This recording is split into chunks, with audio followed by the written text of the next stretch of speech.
Disney princess. A proper princess. You might have to help me turn the pages here.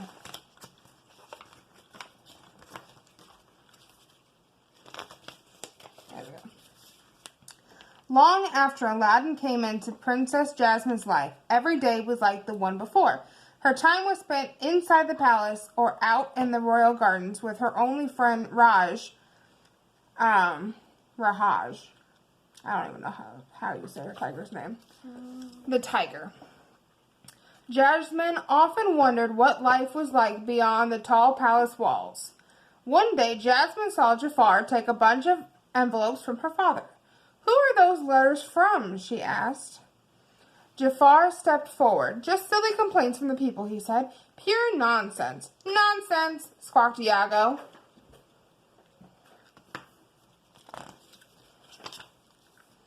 Jasmine asked to read the letters, but the Sultan refused to let her. There was nothing for a princess to worry about. "But father, I want to help," said Jasmine. "I want to do something." "Your job is to be a proper princess," he said, ushering her out into the garden. "Just enjoy it," he smiled and headed back to work.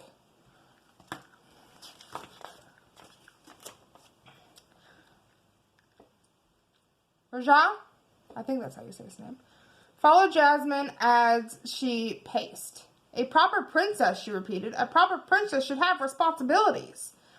The tiger tried to comfort her. First, he nestled his head against her arm, but then that didn't seem to help. Then he let out a low growl, but Jasmine still didn't notice him. Finally, he planted himself right in front of the princess. That's when Jasmine noticed something in his mouth. It was one of the letters. Jasmine read it quickly.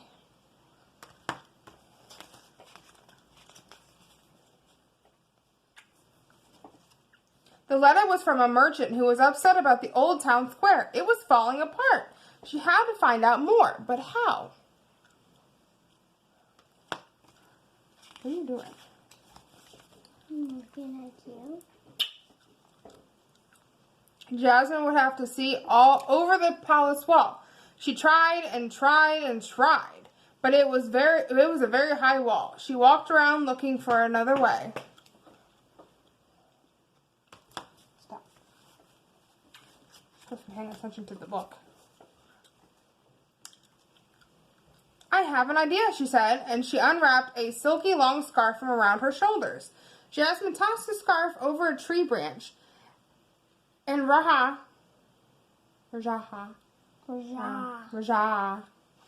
held one end in his mouth while she held on to the other end. Slowly, he pulled, and Jasmine rose up to the branches of the tree. She kept climbing and climbing until She got to the top.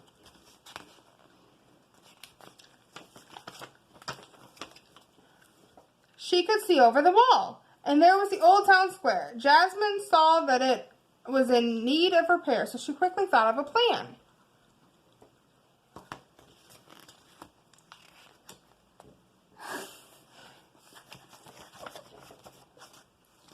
Wow. Jasmine rushed to tell her father about it, but he became angry when he learned she'd climbed a tree.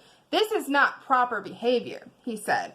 Jasmine wouldn't give up. "But most of these letters are surely about the square," she said. "Have you read any of them?" The Sultan shook his head. Jasmine described what she had seen and told him what Agrabah really needs is a new marketplace. "With what money?" Jafar hissed as he slithered through the open door. The Sultan hushed Jafar. "A central marketplace in Agrabah," he said, looking at his daughter with pride. "Yes, let's do it." Oh, wait, I gotta show you the page. I'll turn the page for you. You read. Jasmine knew in her heart that Jafar did not care about the people.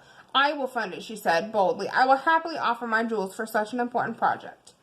Jafar chuckled. "Proper princesses do not give up their jewels." "Jewels!" squawked Iago. I'll turn the page. Last page. From then on, the Sultan gave Jasmine the responsibility of reading the complaint letters, but she also had many thank you letters to read. The merchants were so happy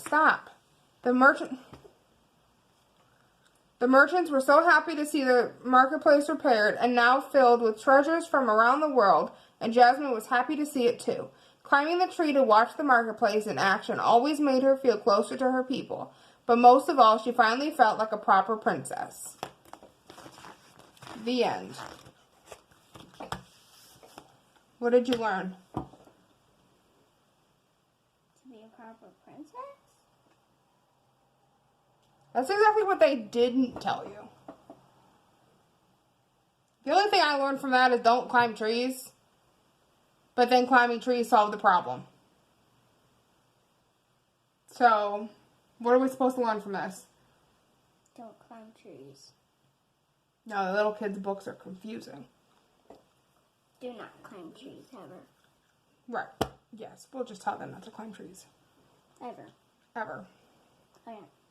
Ever. Again. Ever again? Yeah. That implies that they did it to begin with.